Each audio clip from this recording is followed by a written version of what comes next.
to the Great Detectives of Old Time Radio. From Boise, Idaho, this is your host, Adam Graham. If you have a comment, send it to me.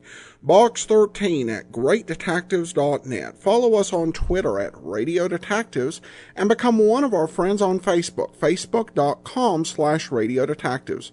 Before we do get started, I want to encourage you as you make your travel plans to remember JohnnyDollarAir.com. JohnnyDollarAir.com is a Priceline affiliate where you can name your own prices on hotels, rental cars, airline tickets, and even more, or choose from great published fares. The big difference between going to JohnnyDollarAir.com is that part of your purchase price goes to support the Great Detectives of Old Time Radio at no additional cost to you. So remember, when making your travel plans, remember JohnnyDollarAir.com first. Well, now it's time for today's episode of yours truly, Johnny Dollar. Original air date, June the 29th, 1958, and the title is The Ugly Pattern Matter. From Hollywood, it's time now for... Johnny Dollar. This is Barry Winters at Masters Insurance and Trust. Oh, hi, Barry. It's been years. Sure, Johnny, because we don't usually have trouble with our accounts. You mean you didn't? Huh? Until now. Well, yeah, I'm afraid that's about the size of it. And this time it's bad trouble. Tell me all. Simplex Tackle Company, Johnny, over in Danbury. Fishing tackle? That's right. Oh, how come I never heard of them? Well, they're a small outfit, a kind of glorified partnership. What's that mean? Well, it's owned by 9 men. One of them, Hanley Thomas, is president. The others are secretary, treasurer, and a flock of vice presidents. So what's happened? Well, the 9 of them, plus the 20 or 30 workers at the plant, are all covered by a group life insurance deal. And listen. Yeah? We've just had to pay off on 3 policies in a row. Well, that's too bad, but why call on me? Because, Johnny. Why? Those 3 deaths were all murders.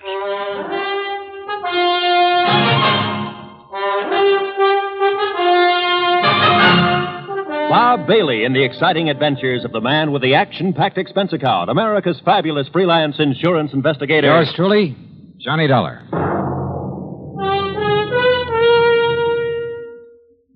And now, Act One of yours truly, Johnny Dollar.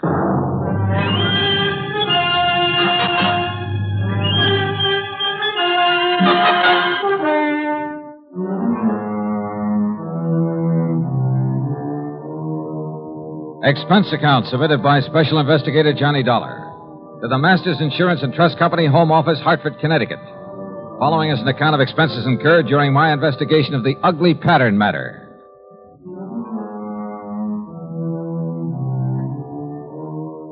Expense account item 1, $1 even taxi to Barry Winters' office at Masters, where I hoped he could give me something more to work on than he had over the phone. And you know something? As it turned out, he gave me a lot more than he thought he did. Police?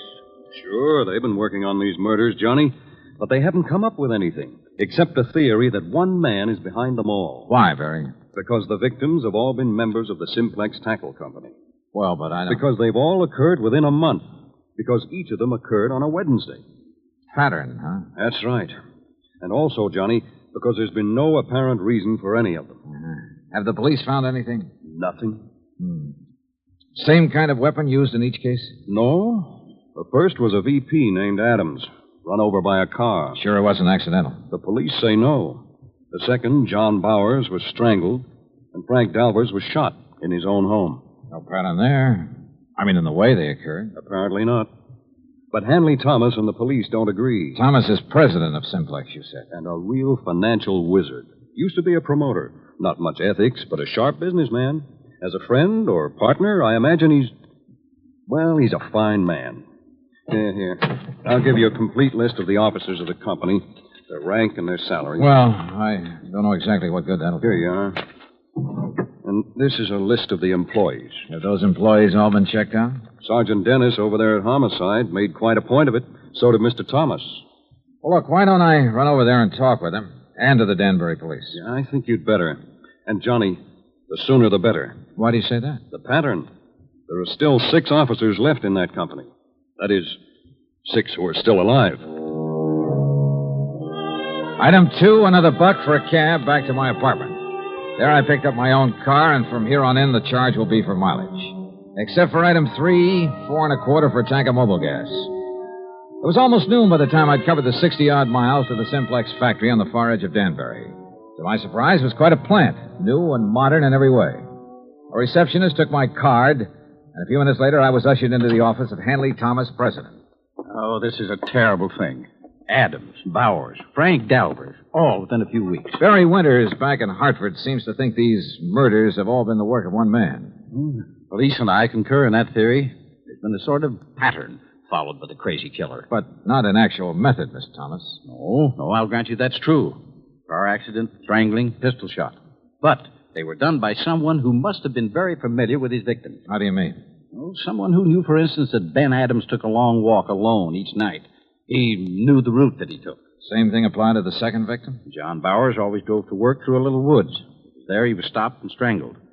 Frank Dalvers always stayed at home alone on Wednesday nights while his wife was out playing bridge. Someone broke in on him, huh? Have the police checked that? Well, it was someone he must have let in. In other words, someone he knew. That's a possibility, I suppose. I understand you've checked on all your employees. Yes, right off the bat, as much as the police could. Any particular reason to suspect one of them? Well, only because they were all in position to know these men pretty well, know their habits. We're a small company, Mr. Dollar. Our employees, including the girls in the office, only number 21. That was your only reason to think one of them may have done it? Oh, of course, we've had our share of labor troubles, a few dissidents in the ranks, so to speak. I suppose some of them resent the rather top-heavy management here. You mean the fact there are 9 executives to only 21 employees, huh? Yes, and I must confess the profits have been pretty good lately. Barry Winters gave me a list of, here it is. Now, according to this, all of these... What is it, Mr. Dollar? Well, I got thinking on the way over here. Yes? Part of the pattern you mentioned. The 3 men were killed in alphabetical order. What? Well, yes. Adams, Bowers, Dalvers. But now that I look at this list again... Of course. The pattern again. No, I think that was just coincidence. The pattern, if there is one, is based on their order of rank. That is, if these salary figures mean anything. I'm not sure I understand you. Well, look, first was Adams at the lowest salary among you officers. Oh, yes. Adams received $12,000 a year. Yeah, look. Bowers came in next at $13,500. You're right. And Frank Dalvers earned $15,000. So, if this pattern should continue... You mean to say you think there might be more of these murders? If this pattern continues, the next to go would be... Good heavens. Would be James Williams or Charles Hart, both earning $16,500. Then a couple of more. Then you, Mr. Thomas. Mr. Dolly. Where'll I find James Williams? Why, Williams is on vacation, a little place not far from here, Parvin's Pond. When did he leave? Last week, on Monday. Have you heard from him? No, I haven't, but... Of course, if the alphabetical pattern is the right theory. Oh, excuse me. Yes? Sergeant Dennis, Mr. Thomas. Oh, it's the sergeant at homicide, Mr. Dollar. So I hear. I'll hold the phone so you can hear what he's Thomas. saying. Yes, Sergeant. I'm afraid I have some bad news for you. Oh? Another one of your partners, Williams. Mr. John Williams. Yes? Discovered his body over at Parvin's Pond this morning. He's been murdered. Good Lord.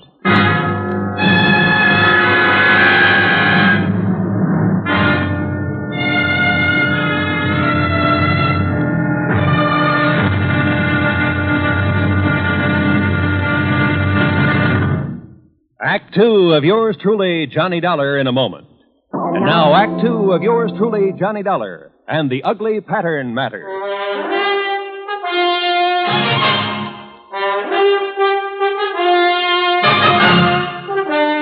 Another of the executives of the Simplex Tackle Company murdered, bludgeoned to death in his little vacation cabin on Parvin's Pond, some 40 miles north of Danbury. And again, it was according to pattern. How those carefree kids can fish and water ski out there when there's been a murder right under their noses. Yes, Sergeant, I know what you mean. This the cabin Mr. Williams was using? Yes, sir. He came up here on his vacation Monday morning last week alone. There we are. Who knew he was coming to this particular spot, Sergeant? Why, everybody down at the plant, I guess. Now, the way the doc and I figured it out, Mr. Williams had just come in from fishing. Now, you see there, he just tossed his rod and stringer on the bed. Everything's just the way it was, huh? Yeah, except for his body. That's in Danbury at the coroner's. You said he was bludgeoned to death. Yeah, with that oar from his rowboat. You see it laying there on the floor? Yeah, I see. Who found his body? Little old lady from the cabin next door. She'd stopped by this morning to bring him some cookies. Knocked on the door swung open, and there he was. And the doc says the body was lying there ever since. Have you checked that ore for prints? The killer must have used gloves. What about footprints? Well, if there were any, the vacation crowd tramped them out long before we got here. Now, the way we figure is that he came in here Wednesday night, off the lake. Wednesday? Yes, Mr. Dollar, just like the other ones. It happened on Wednesday, a week ago tomorrow. Pattern again. Yes, sir. And if you ask me, it's the pattern of a madman. And this being a Tuesday again. What possible motive could there be for it? If you ask me, it's one of the employees there at the plant. After all, for such a small company, 9 big money-making officers, at least there was 9. Yeah, I know what you mean. Are those 21 employees paid pretty well? Nope. In spite of the company making a lot of money. What with this recession we're Oh, in. read the signs, man. Most of this so-called recession's a lot of bunk. Yeah, I agree with you. Everybody get out and dig instead of sitting around hoarding their money. Yeah, well, what I was going to say is that those executives took advantage and held down wages in spite of all the money they're making. So just let one crazy hothead find out how good they're doing. How well have you checked those employees? Best we could. I talked with every one of them myself. How about the officers of the company? There's not one of them would do a thing like that. They're all fine men. Ask Mr. Thomas. Sure, they're hard-headed businessmen, everyone looking out for himself, but they're all fine men, and they're all making plenty of money. Oh, which reminds me. What's that, Mr. Dollar? A list of the officers and their salaries. And according to this, if there's to be another victim... Another? Oh, no. I worked out another step in the pattern of these murders, based on the earnings of these men. Then, Mr. Dollar, who will it be? It won't be anybody if I can help it. But, Sergeant, I may have to ask you to put a 24-hour watch over an officer of that company named Mr. Charles Hart.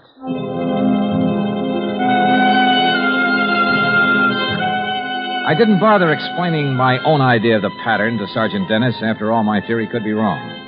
But I drove back to the Simplex factory, to the office of Charles Hart. I found only a secretary there. No, he isn't here, Mr. Dollar. Well, where is he? To be perfectly honest about it, I don't know. Hasn't he been in at all today? No, sir. Hasn't been in since about last Wednesday. Look, Miss, whatever your name is, have you called his home, his wife? He's a bachelor, Mr. Dollar, and lives in a little apartment in Danbury. Have you tried to call him? Well, no, sir. You see, there was Does no... Mr. Thomas know about his not being here? There's nothing unusual about Charlie's leaving without telling us, Mr. Dollar. Oh, Mr. Thomas. He often goes off on sales trips like this. He was last seen the day Mr. Williams was killed. Well, surely you don't think Charlie Hart had anything to do with Jim Williams being... Oh, no. Did you find out anything over at Parvin's Pond? No, not much, I'm afraid. Could this Charlie Hart have had any reason for wanting Williams out of the organization, and Adams and Bowers and Dalvers? Of course not. Yes. Yes, he could. What? Miss Gregg. What do you mean by that? Mr. Hart was the one who built up this company, the one who developed the products, put all his money in it. Now, just a minute. He's the one who sold all the products that made all the money. He and Mr. Adams were the ones who started the business. Is that true, Mr. Thomas? Yes, of course. And when Mr. Thomas and his relatives came along... Miss Gregg. What she says is true, Mr. Dollar. Charlie Hart and Ben Adams did start this business. They took on a couple of partners, Al Bowers and Frank Dalvers. They were the ones who decided on the expansion program. Who came to us for the financing. With the others gone, it should have been Mr. Hart's company. Oh, wait, Miss Gregg. Our financing made this present operation possible. But to imply that Charlie could have been driven by jealousy or any other motive to commit these crimes, that's absurd. How could you suggest such a thing, Miss Gregg? I didn't say he did it. I only tried We know to... what you said, and you've said enough. Tell me one thing, Mr. Thomas. Yes? What happens to his share of the business when one of the partners dies? Or in this case, when he's murdered? Well, the other partners absorb his share. Then, if Charlie Hart eliminated one of you, it would add to his holdings. That's true. Okay, I'll see you later. But, Mr. Dollar, if you believe for one moment that Charlie Hart... Why, I've known him for years. Yeah? Well, I think I want to know him a little better.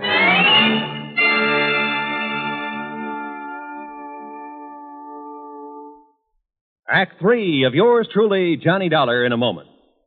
Do you know who said, democracy is based upon the conviction that there are extraordinary possibilities in ordinary people? Those words came from the American religious leader, Harry Emerson Fosdick. From the earliest days of the United States of America, there has been the sentiment that the average person can achieve an important goal if he is given an environment in which he can develop his capabilities to the fullest extent. An environment in which the individual is given the rights and privileges that he needs for development. It is the duty of every American to protect and stimulate this environment. Remember the words of Harry Emerson Fosdick. They are part of your American heritage. The extraordinary possibilities of ordinary people are inherent in American democracy.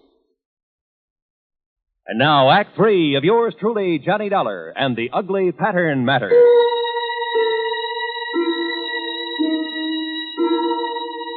It was pretty plain that Charlie Hart, supposedly next on the list of victims, had plenty of motive for eliminating some of his partners in the Simplex Tackle Company.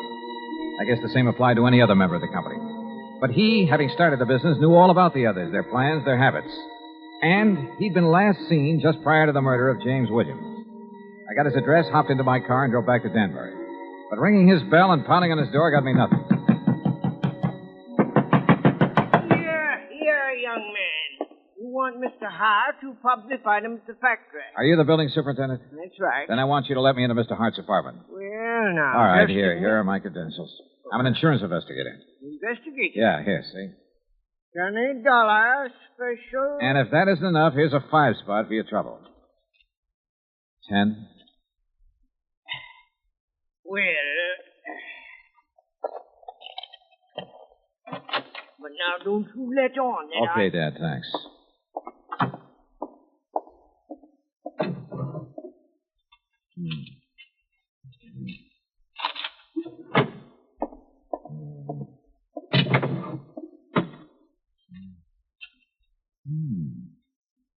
The same list that I got. The office. Huh? The offices of our company. Mr. Hart. That's right, Charlie Hart. Should have looked behind the door when you barged in here. Yeah, well, look. Would you like to point that thing the other way, please? I'm sorry, Mr. Dollar, of course. Well, you know who I am. Yes, I heard you through the door. All right, is that the gun that killed one of your partners? That killed one of my... No. But listen. Tomorrow's another Wednesday. Wednesday, Mr. I know. And look at that list you're holding. I finally realized the progression in which these murders are happening. Oh? On the basis of our salaries at the company. Adams, Bowers, Dolvers, and Williams are me. Yes, you've circled Williams' name. Yes, because he got it last week. That's why I'm staying in here, locked in. Because tomorrow, if the killer strikes again, that crazy maniac killer... Maybe. Or maybe that's what he'd like everyone to think. Charlie, a couple of questions. Anything if I can help you stop this. That company was once yours. Yes, that's right. You were the boss, the head man, until Hanley Thomas came along. Yes, Hanley and his brothers and his brother-in-law. And they took over as first in rank. Well, they were entitled to, Dollar. What? It was their money made the company what it is. I'm not an administrator, a man who knows and plays all the angles. I'm just a worker and a salesman. Oh, wait a minute. You mean you're content with the present setup? Yes, of course. In spite of the prodding of a sweet old secretary who thinks that Wait a minute. But these murders, Mr. Dollar. You stay put. Keep that gun and don't move out of this apartment until I tell you to, no matter who comes to the door, to save your life. You think you know... Charlie, it's been right under my nose. The obvious. Almost too obvious. But I had no proof of anything. Only a hunch, but a potent one. So how to prove it out? Bluff? It might work, if I was right. I drove into police headquarters and picked up Sergeant Dennis, then out to the Simplex Tackle Company. But when I walked in, it was after hours, no secretaries about. When I walked into the office, I borrowed the sergeant's handcuffs and made him wait outside, his ear glued to the door. Well, Mr. Dollar, I didn't expect you back. What do the handcuffs mean? They mean arrest for the murder of your partners. That's a very bad joke. You and your brothers and brother-in-law, the whole company yours, once you got rid of the men who started it, who made it possible for your capital to make it pay off. But tell me, were you going to kill off your relatives, too, one by one? This is the most absurd thing. You covered your tracks pretty well. Perfect crimes. Except for that ore you used to kill Williams. Fingerprints as big as life all over it. Impossible. I figured the gloves you wore must have had holes in them, or have been worn very thin. What? That you just didn't notice in the excitement of the moment. And when I finally found those gloves... You've been out to my home, ransacking my home. And when your wife confessed that you weren't at home at the time of any of the murders. That's a lie. She helped me plan the whole thing. Oh. Then you admit the murders. After my bluff about the fingerprints. I see. But now that you know, you haven't had time to tell anyone. There's no one around to hear the shot, Mr. Dollar. Oh, but I heard a real clean confession, Mr. Thomas. Sergeant, No, that was just to protect myself from this. I'm afraid that kind of talk's a little late. No, it is. Look out!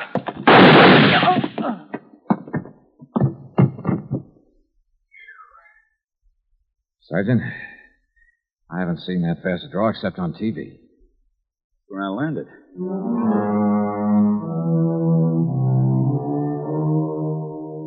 There'll be a lot for the courts to work on about who else was involved with Thomas. The sergeant's bullet killed him, by the way, and I'd call it good riddance. Or at least quick justice. So, expense account total, including a lot of mileage on my car, $101 even. Remarks? $5. Yours truly, Johnny Dollar.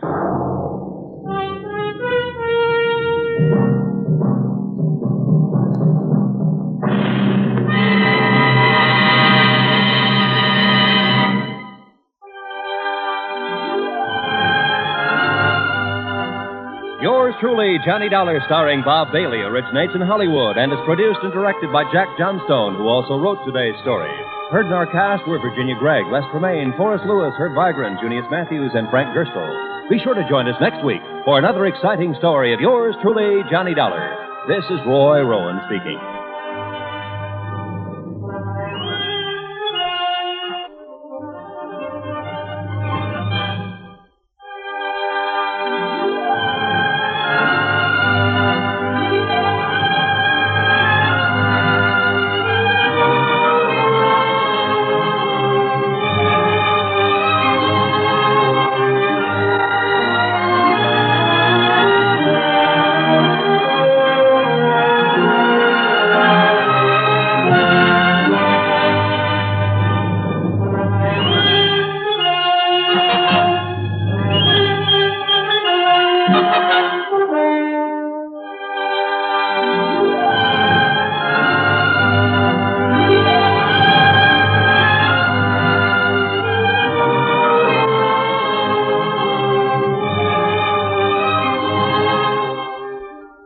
Johnny Dollar has come to you through the worldwide facilities of the United States Armed Forces Radio and Television Service.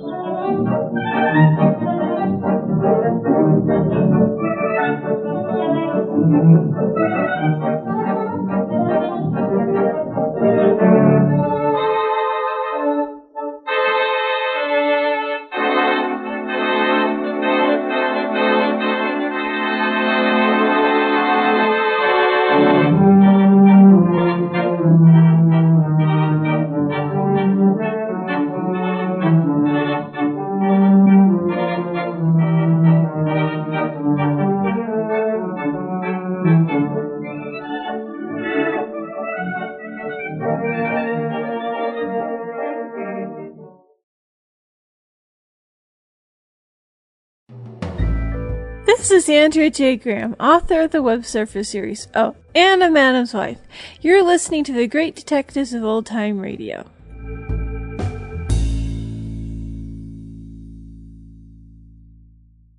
Welcome back. Well, an interesting episode with a couple of different patterns. I think about as close as you'll get to a serial killer in Johnny Dollar. Though our villain didn't do quite enough to disguise it as the work of a madman. But at any rate, we do turn to listener comments and feedback, and a comment from on episode 1681, The Delectable Damsel Matter. David says, love the name Rip Single. Certainly was appropriate for that character. Then we also have an email from Chris who says, Adam, totally loving your podcast. I started with Great Detectives, then found Dragnet, my favorite OTR series, and plan to go on to your War series next.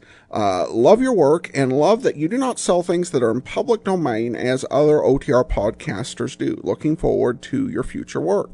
Well, thanks so much. Do appreciate the email, Chris. And I think I know some of what you're referring to. I know that some other podcasters will sell big disc or even flash drives full of old-time radio MP3s. I'm not necessarily down on people who do that, because basically when you buy a big collection of MP3s on CD or DVD, you're buying, ideally, the convenience of getting them all collected in a single place rather than having to go and download them. Though probably the practicality of MP3 CDs for a single series is probably not what it used to be, given the increasing internet connection speed.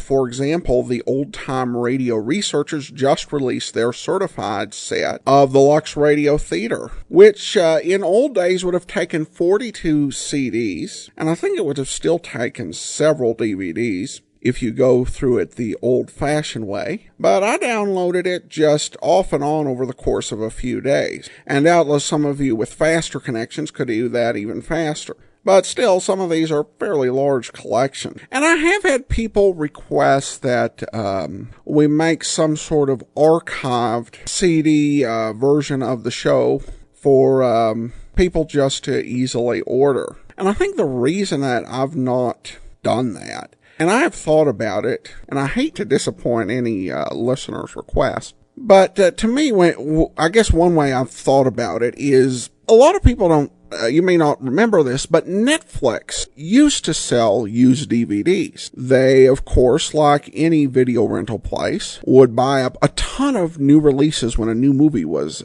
released. And then when that movie became less popular, they went ahead and they sold it. A nice deal on DVDs, and they're still in good conditions. Boxes never been used, so fine for gifts. But they discontinued selling DVDs. And Netflix made that decision that, we're not really in the selling DVDs business. And certainly with the turn that it's taken with instant video, that certainly makes a lot of sense. And I'm kind of like that when it comes to the idea of creating some mass archive CD thing. It's not particularly an expertise of mine, and it's an entirely different project and sort of business that I just don't think would be the best way to serve listeners overall. But thanks so much for the email. I definitely do appreciate that. Well, that will actually do it for today. We'll be back tomorrow with Dragnet. Next Friday, join us for another episode of yours truly, Johnny Dollar. In the meantime, send your comments to box13 at greatdetectives.net.